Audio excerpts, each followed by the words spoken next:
Hello and a warm collisions YYC. Welcome to my guest this morning, Ms. Sarah Mateshaytis and Keara Gillis. I hope I got those right. We were practicing before we went on live. How are you both doing? We're good. We're great, We're good, thanks. Tyler. And you did. Good job. Yeah, you nailed it. Thank you so much. As many of my guests, my audience knows, my first rule of podcasting is get the name right. And then you're off to the races from there. We were joking off air. Small world. I love Calgary. 3 degrees, 1 degree, half a degree of separation. A mutual friend, Mr. Jade Alberts, introduced me to the two of you for the amazing work you're doing with Collectively Tangled. So let's turn it over to you. Let's let the audience into the, I love jumping in the elevator. And what is a Collectively Tangled? What are you guys all about? What do you do? What do you care about? What gets you out of bed in the morning? Let's start from there. Absolutely. Yeah. So Collectively Tangled is a social enterprise, and we offer mental health services specifically targeted towards entrepreneurs and those working in the startup and innovation sector. So we're mental health professionals. Both of us are social workers and therapists who also speak and understand entrepreneurial language because we are also founders. And so we integrate into organizations to meet entrepreneurs where they are, while also assisting organizations to maximize their own resources and outcomes. And we offer custom packages of courses, workshops, counseling, and consulting to provide both prevention and intervention, and make sure everyone has the skills and knowledge they need to stay well on the wild ride that is the startup life. It is an absolutely wild ride. I'm gonna go right at it. How big is this? I'm gonna call it a problem because, of course, it's an opportunity, and we're entrepreneurs and we're forward thinking. We turn problems into opportunities. But let's talk about the nuts and bolts of. We live in a time, or I live now. I've been around for a few years. This is not a topic of conversation 5-10 years ago, maybe even a few years ago. Since now. But it doesn't mean it wasn't a problem. Ignorance is bliss sometimes, but doesn't mean it's not true. What is the scope and the reality of what you see? And obviously both coming from your professional practices and moving, and we'll talk a little bit about your own journey into entrepreneurship. But how big is this? How concerned should we be? Is it still swept under the rug a little bit? Or are we entering a time frame where, yeah, the problem is big, but we're also talking about it more than ever? Absolutely. Well, maybe I'll start, Keara, and then you can jump in. Yeah, I would say that this is it's a big concern. Okay. In terms of, if we're going to compare entrepreneurs and the general Canadian population, entrepreneurs experience mental health challenges at greater rates than the general population. And as much as this is something that we are talking about more now than we have been in the past. We're obviously sitting here this morning on this podcast. The three of us are chatting about it. I would say there's still a long way to go. Okay. Absolutely. For just the comparison of, yeah. Sorry, no, go ahead. I'm just thinking about that, like. The average citizen, the average, and I'm just kidding, was there any such thing as average? A non-entrepreneur and an entrepreneur. We also, when I'm going to put myself in that category, we choose to put ourselves in this pressure cooker, but that doesn't mean it's not going to still be hard, right? Like, well, you chose the path. Well, yeah, but this is still going on, right? It's still hard. Absolutely. Well, there's a difference between this is hard and I have the skills and knowledge and resources to navigate that and be well through that. And I'm stressed and I'm burnt out. And to put some numbers on that impact that Sarah's describing, and it's not just, I'm personally feeling challenged. Over 50% of founders feel that their mental health interferes with their ability to work. Right? We compare that to 20% of the Canadian population. And what's extra concerning is despite having greater need, entrepreneurs are significantly less likely to access supports. And so stigma, not knowing how to access services, and cost are a big piece of that. And again, to put some numbers to that, there's really interesting / concerning research that when we look at leadership in companies, 80% are reporting levels of exhaustion typical with burnout risk. And over 50% worry that if they access support, it would impact their career. Interesting. And so even when we're talking about it, often we're talking about it on, workplace mental health. And a lot of those initiatives are focused on employee mental health. And a lot of founders are like, yes, I want to support my employees' mental health. And that's important. But also that leadership, founders need to be making sure their mental health is in a strong place, both for themselves, but it also that impacts their team. When we look at mental health initiatives in companies and workplaces that have positive impacts, they have to have a leadership component to be effective. And so we're talking about it, but there still can often be this mentality of like, yes, but for other people. If that's important for other people, but I am somehow exempt from this.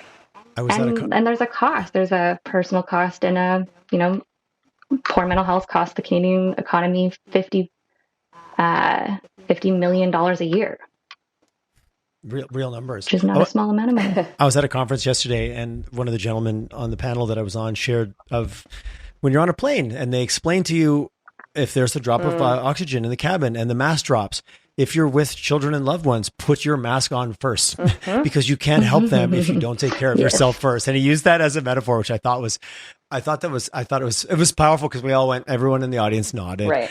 I want to spin back a little bit. So many things you said I want to unpack, but how do you define burnout?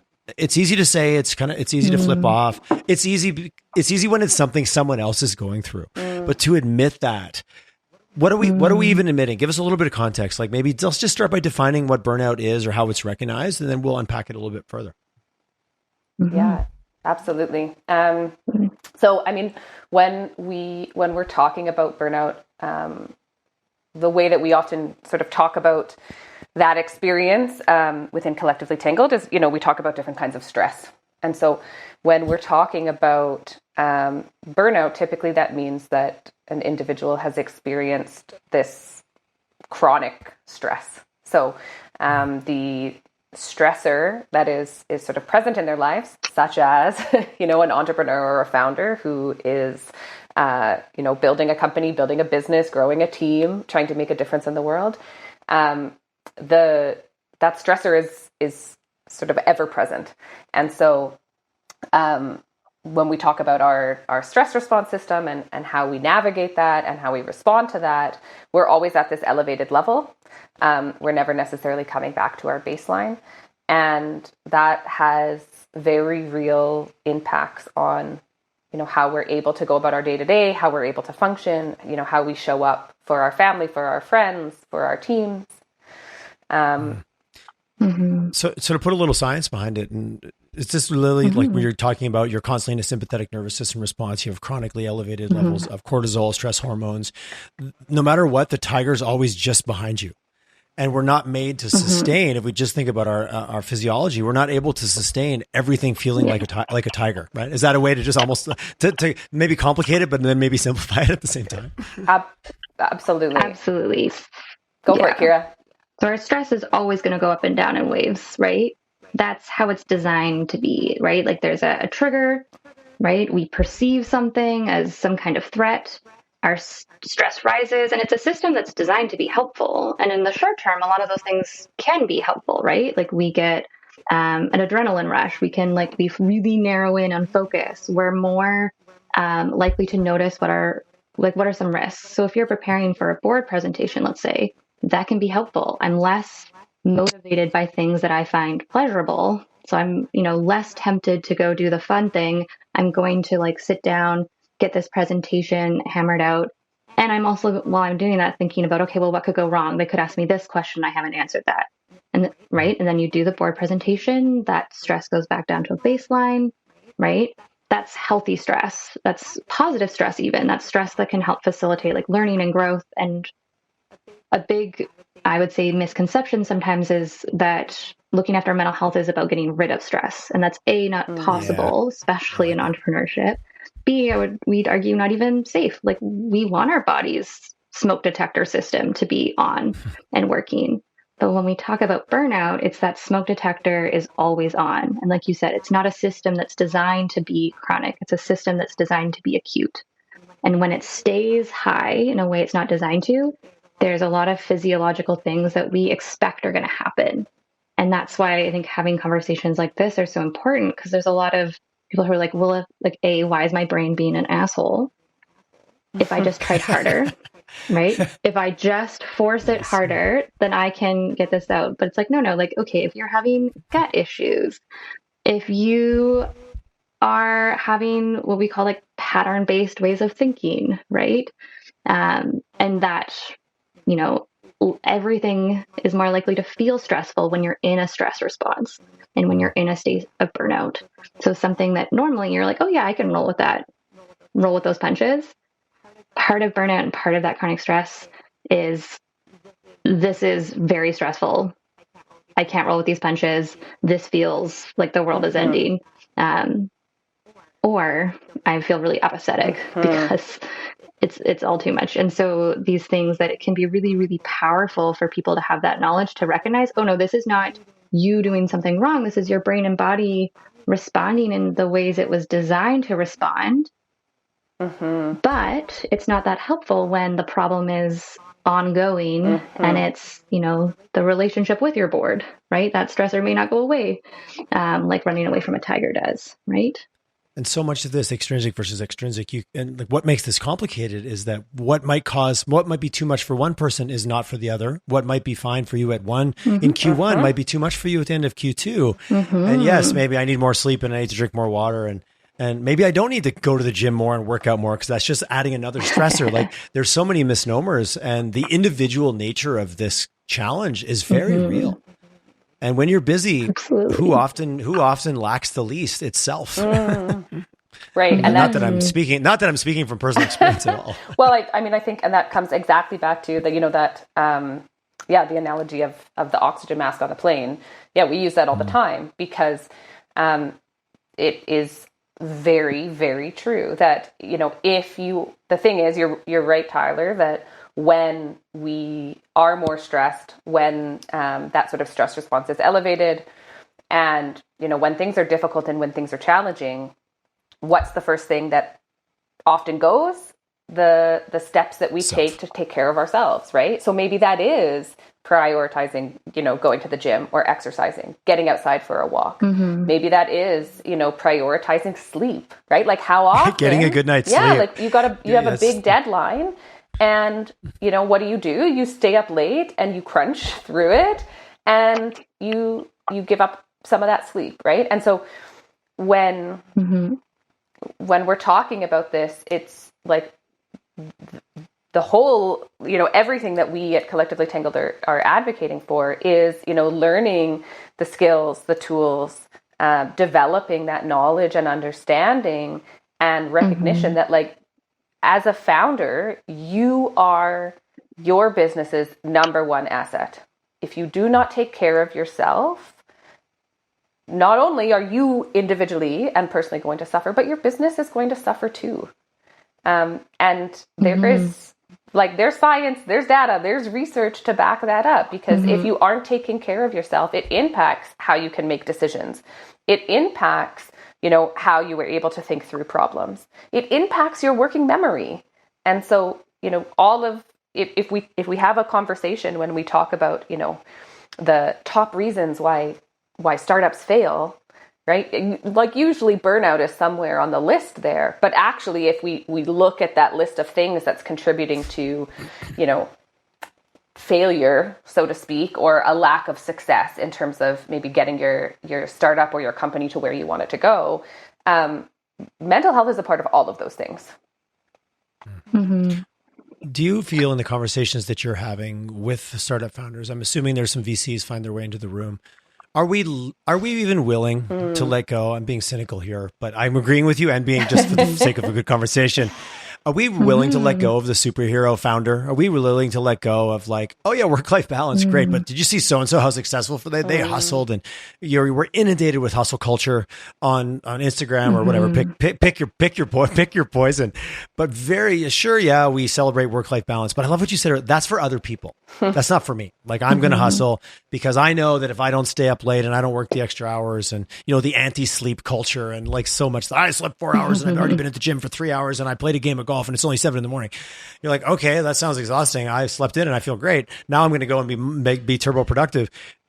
I feel we're still so addicted to that, just as the stigma, the superhero. We love hero worship in our culture.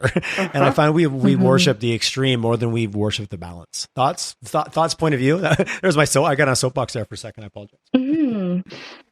Well, no, and I think that one of the things that I really love about working with startups and entrepreneurs is you have to show the facts and the like, okay, well, tell me why I want to change. And it has to make sense, right?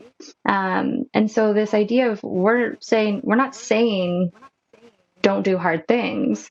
We're saying, well, here's how you can go faster for longer and be more effective, right? And so I think that really challenging this idea that somehow looking after and prioritizing mental health is going to take away from capacity in some way of like, well, now I'm going to have to say no to things. And now I'm going to have to step back. Where it's like, no, this is actually something that adds to capacity, right? Sometimes we'll use the analogy of like F1 racing, that those really cool, fast cars, they still have pit stops. They're really efficient, right? And that's often what wins a race, is how efficient that pit crew is, right? Listen, you're going to have to stop and fill up the gas tank at some point. Why not have it be as efficient as possible so you, again, can go faster for longer? And that airplane oxygen mask analogy, which is so great. Also, if you shift it, you're the pilot. Right? You're not just a passenger. Right. You're not just a crew member. You're the pilot. And I think that sometimes what gets missing in conversations around, especially mental health, is, yes, put on that airplane oxygen mask. But that's step one. Then why is the plane falling out of the sky? Right? And when you frame it like that, people are like, oh yeah, like I want to know why the plane is falling. I want to fix that.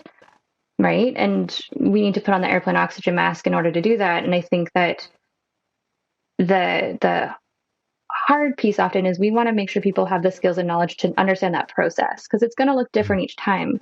You know, sometimes it's, I'm going to prioritize sleep. And sometimes it's, oh, I'm going to step in head first to this thing that's stressful. That board meeting, I'm actually just going to have the conversation with them that is causing some of the stress and anxiety. And it might be a hard conversation to have, but I'm going to step into that. It's not always about stepping away with mental health. Often it's about stepping in.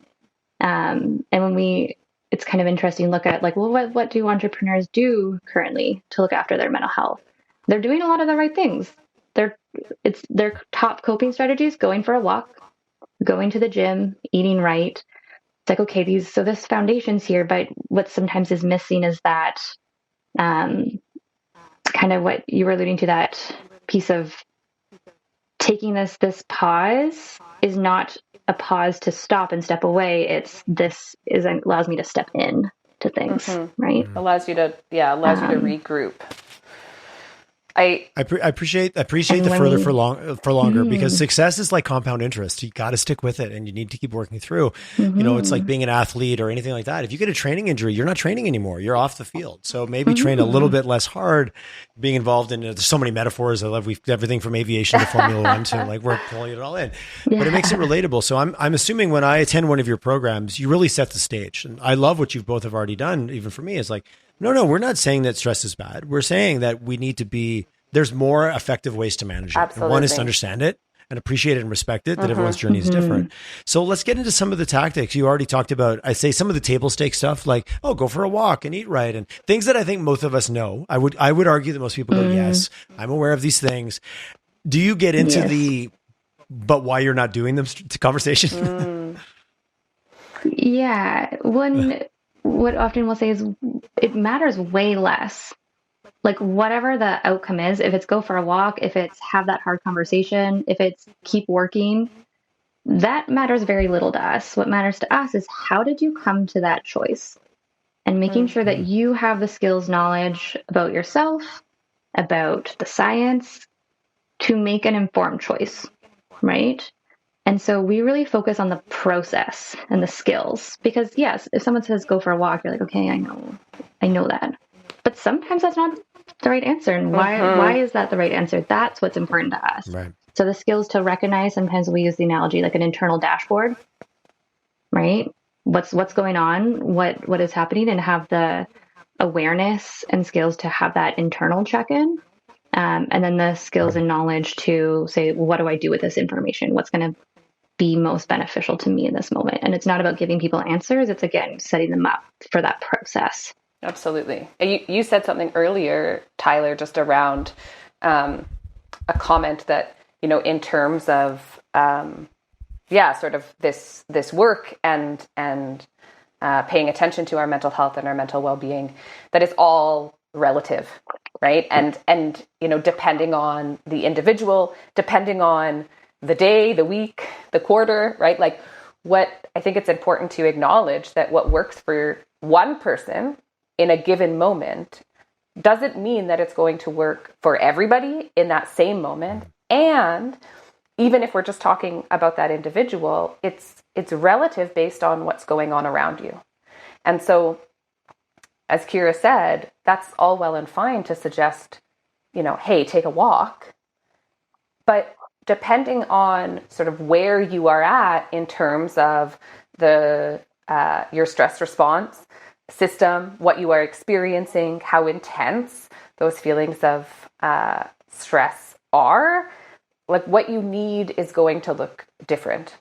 And so as Keara said, we spend a lot of time mapping that out and sort of figuring that out so that in the moment, it's clear.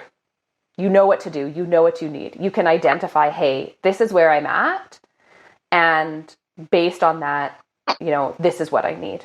Because a lot of the times we might be able to identify, okay, like I'm pretty stressed right now. But if I were to ask you, all right, and what do you need? What's going to help regulate you in this moment?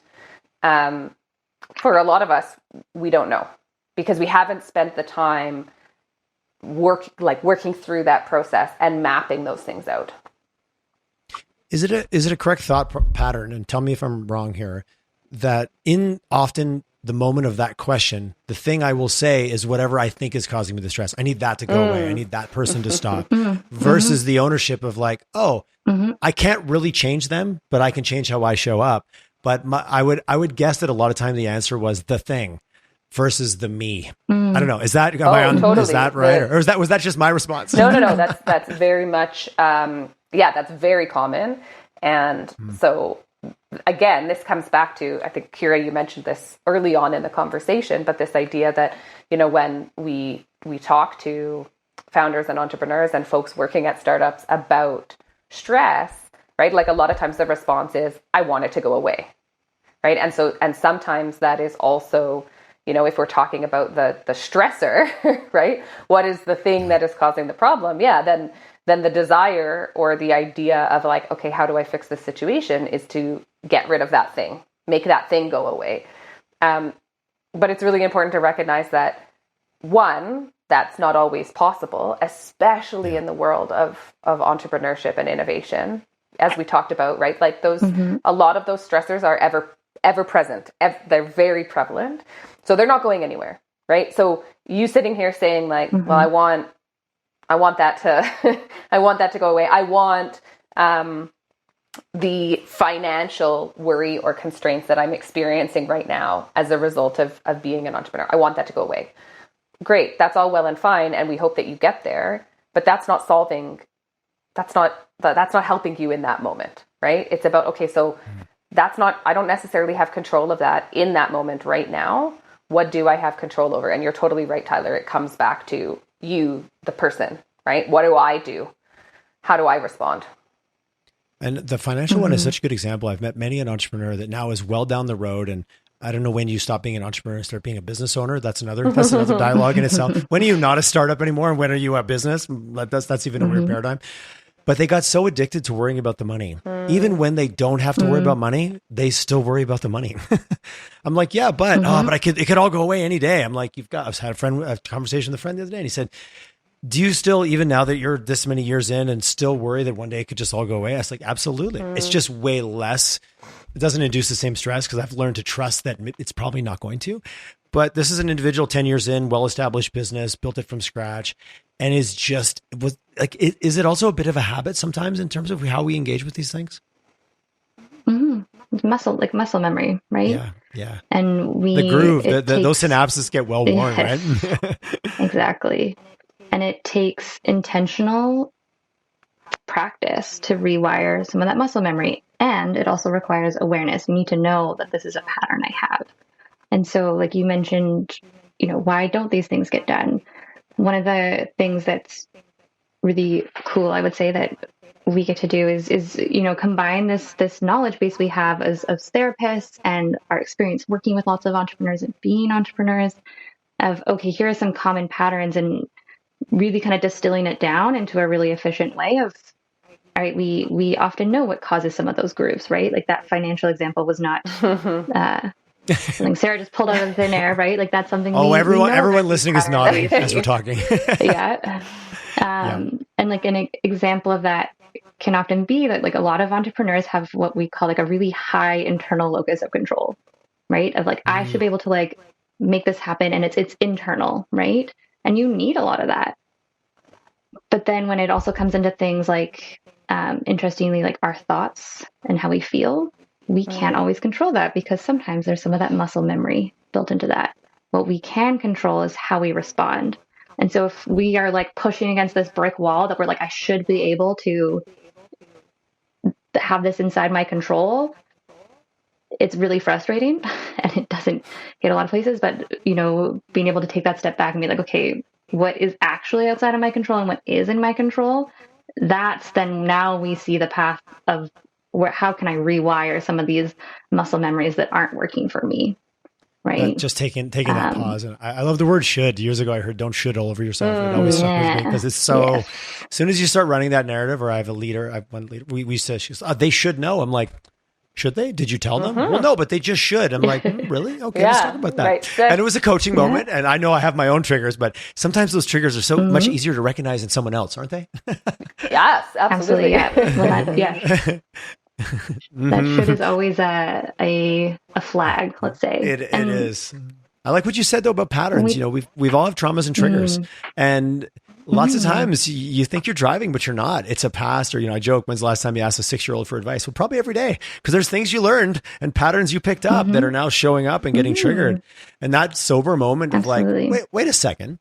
This is causing more doors than it's opening. Where's this coming from? But that takes a bit of a pause. Like to your point, when I'm running 100 mile an hour, I often don't get time to take that pause, or I don't give myself permission, maybe is a better way to say it. Yeah, I would say I love that piece of, I don't give myself permission, right? There's like a big piece in all of this that is the importance and the need of permission giving. Right. And so even when we're talking about, in terms of this whole process, right, giving yourself permission to actually engage in the process, giving yourself permission to hit the pause button, not so that you stop, not so that you step back, but pausing so that, as Keara said, you can lean in.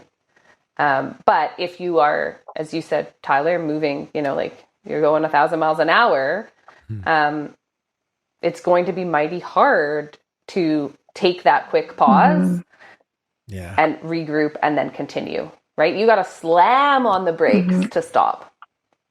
Well, I love what I'm hearing in the way you're positioning it is, again, being an athlete for years. And the old way was you get an injury, you sit on the couch. Therapists don't prescribe that anymore. You go to your chiro, your physio, whoever, they're like, well, get active, but do the right type of activity. Like, don't sit around. Like, that's just going to stiffen up the joint or the injury. But also, if you don't work on the imbalance, then it becomes a ginormous tear, and then you have no choice, and it puts you on the couch or wherever it puts you. But that philosophy of like, no, we're still going to keep moving.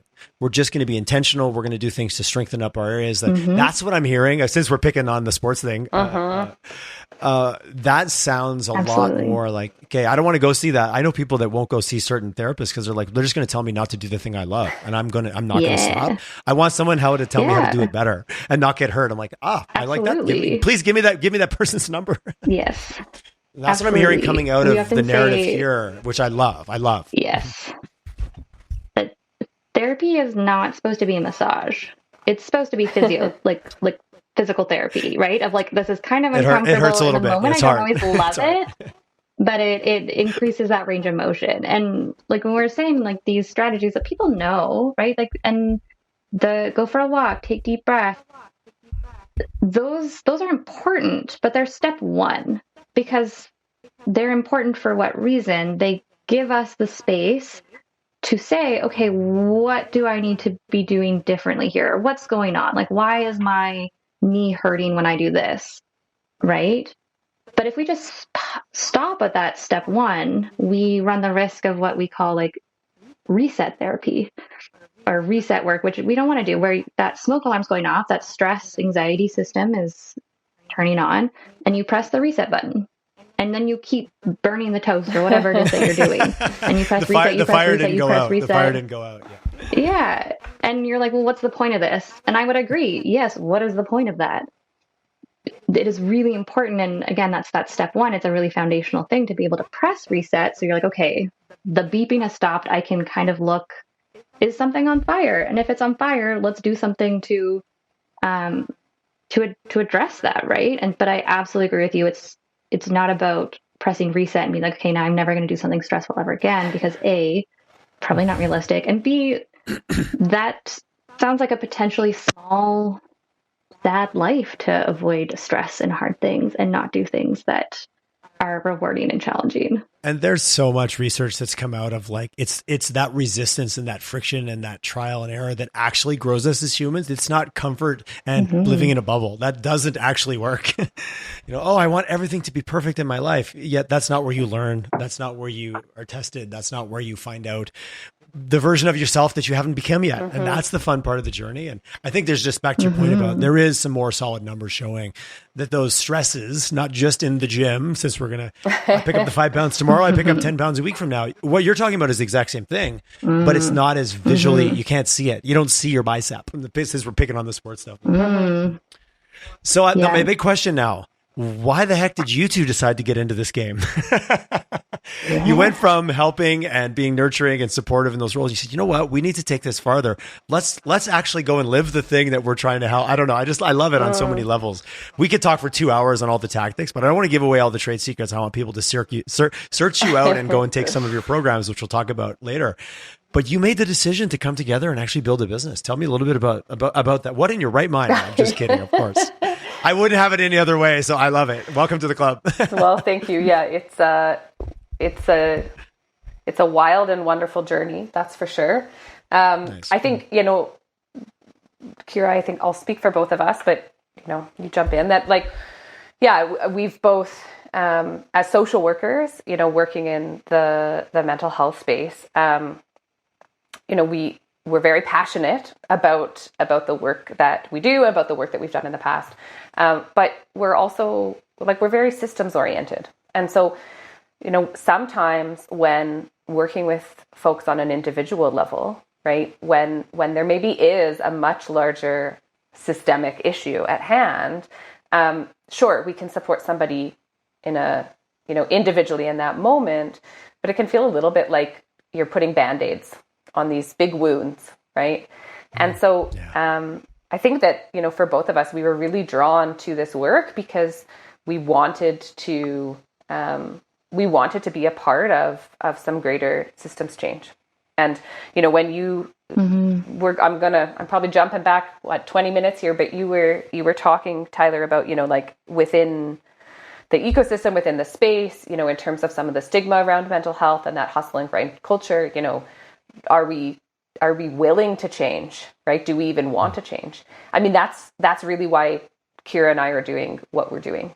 At the core of this, our vision is to create this culture within the innovation landscape where, entrepreneurs and community leaders honor and recognize mental health as an essential aspect of entrepreneurial success. That's the change that we want to see.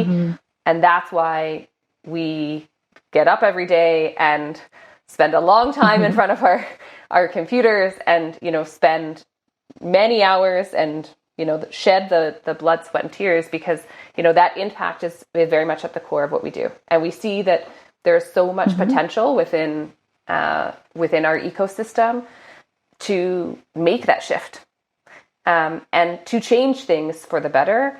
And so we're here to make that happen. Is the market, is the ecosystem, is it receptive? Are people like, I didn't even know I needed this, but now that I found it, this has had a huge impact?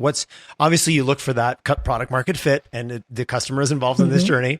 And you're very clear on who your profile and who your customer is, which I love. That's often sometimes challenging when you've got a great idea, but your idea is directly tied to a certain group. I guess, how did you end up picking, because you could have done this for a variety of groups, could be existing leaders at Fortune 500 companies. You chose the startup ecosystem. What was the specific draw to that group of individuals?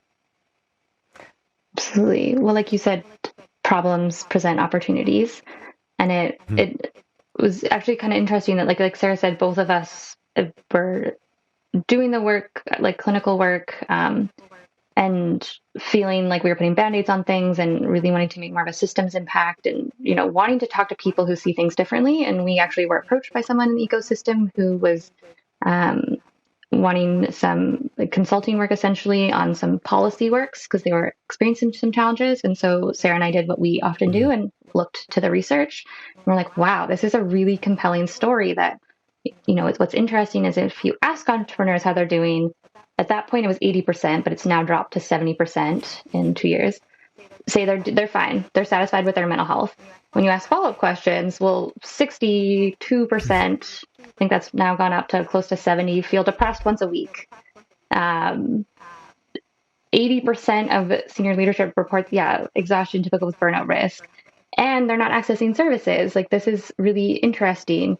There's this big need. And from that systems approach, we were really excited about having conversations with people who see things differently than us, right? Who don't think of mental health as inherently important and a positive thing.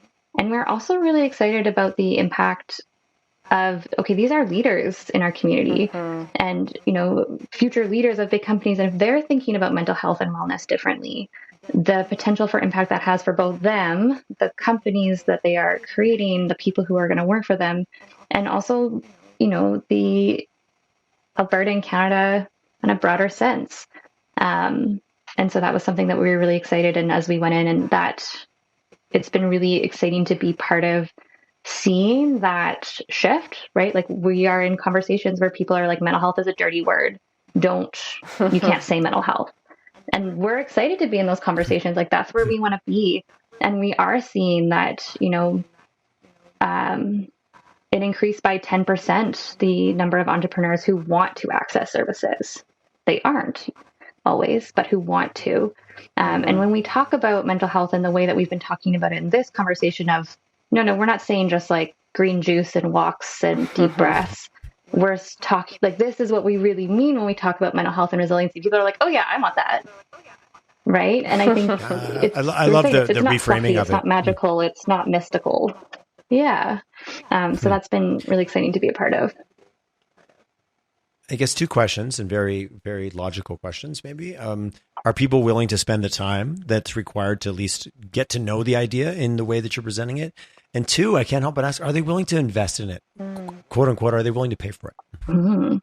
Yeah, great questions. And I would say yes, that, there is a willingness to engage in these conversations and have these conversations.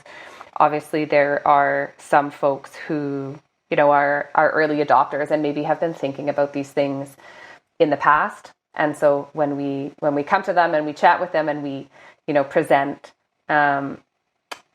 what we see and ways that we know we can change some of these pieces, they're pretty excited because they're like, yes, this has been something that I am very aware is a problem, is an issue, but I didn't know what to do about it. So we often talk about finally something I can do. Yeah, finally. It's like there's a big, I would say like a big piece that's sort of at the core of what we do is this idea of bridging talk to action. And so when I like that thought to action. Like a lot of times we are having conversations with folks, and even if there has been, talk about entrepreneur mental health in the past, or people are acknowledging it, a lot of times those conversations, or at least in the past, those conversations would stop there, right? And so what we're saying is, hey, okay, we hear that, we're here, we know what we can do about it, we have solutions for that, and so let's make that leap or that connection. Well, it's really concept to act, like thought, which is more conceptual. Like, it's taking the concept, which most of like, yeah, I know that. Well, what can we actually do about it in a tangible way? And let's show the impact. I'm a huge advocate coming from the world of health and fitness. If you've got a healthy workforce, just physically, they're going to be mentally healthy and it's going to deliver. Like, this is also a bottom line question. Like, this is self-serving in that sense. Yes. If we have the healthiest province in Canada for our entrepreneur ecosystem that are strong in a mental health perspective and all the skills that they need, being that as foundation, it's going to give us an angle. It does translate to real numbers. This isn't, I don't believe this is fluffy at all, actually, but I'm very biased. I lean already heavily into your camp. Nice. No, if this is about the numbers, then this is about the numbers. It is. And it is. Yeah. And I think there absolutely is a onus on us to do some of that education for people. There are people who think it is fluffy, but there are hard numbers to back this up. And it's not 51 billion. I misspoke. It's 51 million. It's $51 billion. And so doing nothing these days, if you don't mental health, everything's a B these days. It's crazy. Yeah. Nice. Yeah. It's is it generational? Costs more to do nothing. Do you see is it an older generation thinking that, like, stiff chip, stiff upper lip, keep calm, carry on, all that stuff that we all know and get celebrated?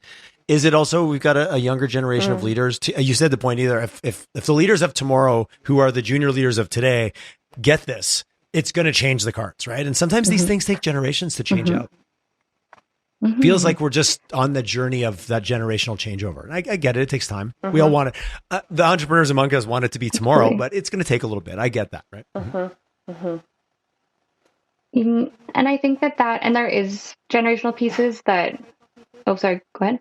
I was going to say, yeah, like, and the research supports that younger people are more willing. They often aren't accessing services because of the access. And to speak to that time piece, I think that it's when the message is presented sometimes to those more, let's say, traditional old school leaders of like, oh, there's ROI here, right? And like the ROI is quantifiable, both in terms of dollars and then also productivity, retention, talent attraction. And then there's also hard numbers on the cost to doing nothing. And that's, I think, have been a really, really important shift in how we're framing things in that education, especially with certain types of leadership, of the cost of the status quo. And there is a cost to the status quo, whether you want to acknowledge it or not, it's there. I really appreciate, hey, it's Marketing 101. You speak in the language of your audience in a way that they're going to understand. And yes, it can be aspirational, but if it's too far, they just don't believe you and then they ignore you. It's just how we're all, what did I see the stat recently? 60,000 messages we get in a day.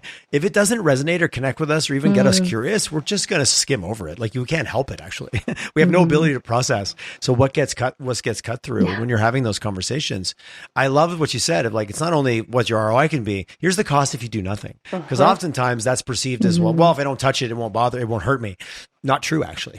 Yeah, Keara and I from the get-go have always said that our biggest competition is complacency, right? And so, and I mean, I think that's the case for a lot of social enterprises and sort of social impact oriented companies and startups, right? Like when you're trying to be a part of this broader systems change, what's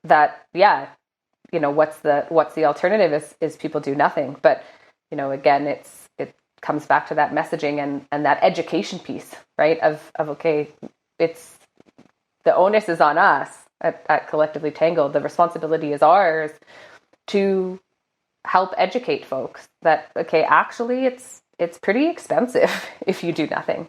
Like there's a huge cost to doing nothing. That is actually far greater than, if you make the investment to make this shift. I appreciate that. How far are you in on your journey? Like, obviously this has been a lifetime passion for you as professionals, but for Collectively Tangled, how old, when's Collectively Tangled's birthday and how many birthdays has it had? So what are we at now, Keara? About almost a year and a half. Are you still doing your age in weeks and months like that for kids?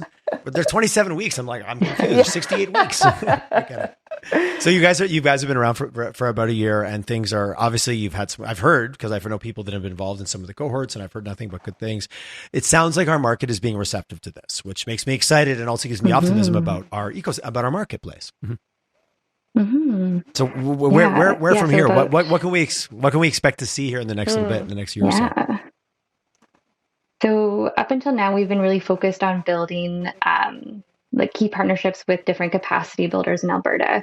And so making sure that, different incubator programs, so entrepreneurs and startups who may not have the financial resources to have that support are.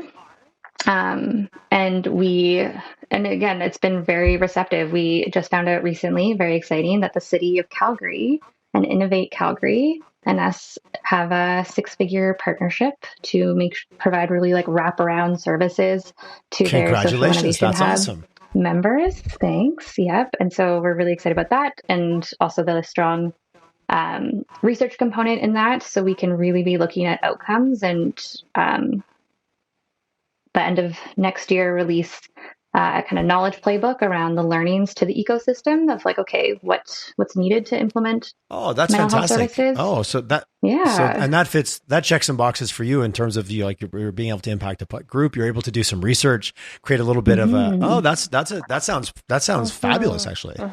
Yeah, we're really excited about Absolutely. And yeah.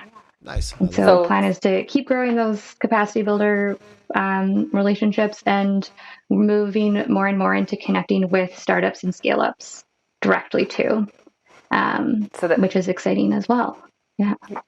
Yeah. Finding ways to, when those teams are small and then as they are growing, and sometimes growing very rapidly, we know the importance of really prioritizing the mental health, the well-being of those teams as they're going through that huge transitional period, right? If for any company that has gone from, the five member team to the 30 member team in, the span of months, like there's a lot happening there. And so, really. I have PTSD from that from many years ago.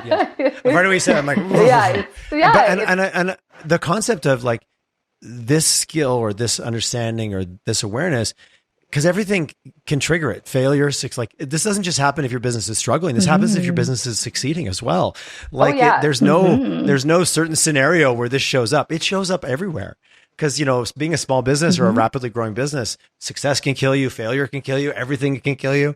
You're like a deer, always on alert that someone's chasing you. Yeah. And I've heard that many times, which back to stress response. So this isn't relative to it's relative across the board. Yeah, it's actually, so it's funny you say that, Tyler. Keara had recently come across this quote, which I just loved because I feel like it's so bang on. I think it was from the CVS Health, Lori Tenney is the Senior Director of Benefits, Health and Welfare. And that just this quote of like, when employees come to work, they don't leave their mental health in the car. And, I think it's, so whether your business is doing really well, whether you're struggling, it doesn't matter. Like mental health plays a role and plays a part. And so, our sort of focus coming up into the new year is to really look at some of these startups and scale ups that are growing, are expanding, and see how that, let them know how we can support them in this journey, and really encourage them to prioritize not only the mental health and well-being of the team as it grows, but also for that leadership, right? For the founders, for those executives, that like that transition from 5-person team to 30-person team, that there's a lot of pressure on that founder, on that CEO, whoever is, the folks that are at the top. That's big, right? And so we want to support them so that they are functioning at their best, so that they can then better show up for their teams. Leading by example isn't the best way. It's the only way. I try to live that all the time and catch, because as the leader, someone told me this years ago as I was getting into business, said, never underestimate the amplitude that you have as the leader. Yes, you might be their friend. Yes, you might be their coworker, but you're still a leader, and they look to you. And if you tell them to finish at 5, but you're sending emails at 10 at night, maybe that's okay. But just remember the message that it sends. And I'm not saying that's not okay, but it does send a message to your team. If you're saying one thing, but doing another, try to get those actions and words lined up. It sounds simple, but we often do it because like you said, well, that's for you, but for me, I have a different set of rules. So therefore that's what gets seen. And I think it's easier said than done sometimes, just to be candid. Like, I don't want to be flippant about it. For sure. Well, I love it. I'm bought into what you guys are doing. So I was excited to have you on, and I've heard nothing but good things around town. So the fact that you're doing the thing, you're having impact, and kind of reason I started this podcast, I wanted to find a way to lift up our community, and you're out there doing it. And I love that so much. You're not talking about it. You're not sitting there going, we could make this better. You're out there living it and doing that thing. So kudos and high fives. That's awesome. I'm really, really happy to support and glad I could help just tell the story a little bit and get it out to maybe a different audience that needs to hear it. Well, I think we all need to hear it. Let's go with that. Well, yeah, we really appreciate that, Tyler. It's, we're happy to be here. Happy to have the conversation. Appreciate your enthusiasm around it. It's always super exciting for Keara and I to connect with individuals that are, as jazzed and excited about this as we are. Like, we're, self-proclaimed keeners around this stuff. And, we, as you said this before, but like we could sit here and talk about it all day. And so, but if someone wants to come to one of your courses, I wouldn't be a good marketer if I didn't get the sales pitch at the end. How would I come and attend one of your events or one of your cohorts? Yeah, absolutely. So we, there's a few different things that we offer. But I would say our sort of primary offering is our virtual and online courses. So those are things that we make available online. Folks can come and sign up. In the past, we have offered those as sort of synchronous courses that you come at a set time. In the new year, we're going to be rolling out some asynchronous versions of that. So folks can come and sign up online, and then they're going to actually have access to that course material that they can work through at their own pace. We have recognized just how busy folks in the startup and innovation space are. And so as flexible as we can be in terms of finding ways to sort of get them to engage in this content, that's really important to us. So that's one thing. If folks are involved in different, capacity building organizations, as Keara said, we are involved in different capacity building organizations. We are sort of involved in their programming. So, depending on what program that you're a part of, whether you're doing something over at Innovate Calgary with the Social Innovation Hub, whether you're a part of Platforms Incubator, we will see you there, and you can engage in some of our program that way. And in terms of those startups and scale ups that we are we're really trying to work with and support, we provide custom packages that include those course offerings, some sort of workshops for those teams that build off of that kind of foundational course knowledge, consulting support around developing, proactive mental health policies to support your team. And obviously the final piece is that counseling service. So we do offer those intervention services as well. We're very prevention based because we know that is the most cost-effective way to go about taking care of mental health. And, because we're coming back to these analogies of that smoke alarm, but if you install the smoke detector before the house is on fire, right? So that's that prevention side of things. After the fact, you have a whole different, the horses out of the barn metaphor. That said, we absolutely know that some of those intervention services like counseling support are needed and important. And so we offer that too. So amazing. And this I'm on your website. You've got your services broken out. You have your blog broken out. So collectivelytangled.com. Go check. I know it's a jump sometimes because you're listening in your ears to go to a website, but you have a lot of great information on your website, which I appreciate. Yeah. And folks can, website and we're doing connect with us on LinkedIn. Amazing. I was going to ask, is LinkedIn your preferred platform? Because we got a little bit of audio lag here, but, for both of you, LinkedIn, preferred platforms? Yeah, LinkedIn is great. LinkedIn is awesome. You can connect with us individually. We have our LinkedIn page there. Follow along. If you head to our website, we do have.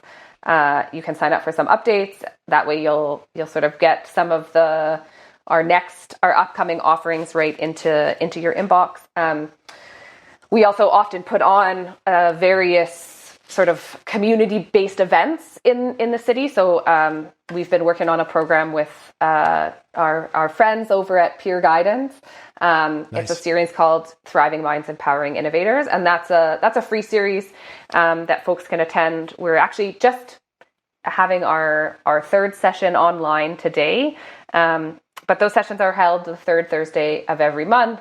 They sort of alternate locations between the Social Innovation Hub at Innovate Calgary, Platform Calgary, and online. And that's really a sort of an open forum and a community-based discussion where we can, chat about some of these topics and concerns and themes that, we've touched on a little bit today, but really just to have some of that open conversation about, hey, we're all experiencing this and let's come together to acknowledge it. Amazing. Sarah, Keara, thank you so much for the conversation today. I love it. Thanks for the work you do in the city. And I look forward to bumping into you guys around town. It's a big, small world we live in here, especially in Calgary. It's my favorite big, small town ever. Absolutely. I agree, Tyler. Well, thank you so much. We're so happy to have joined you this morning. It was a pleasure. Thank you both.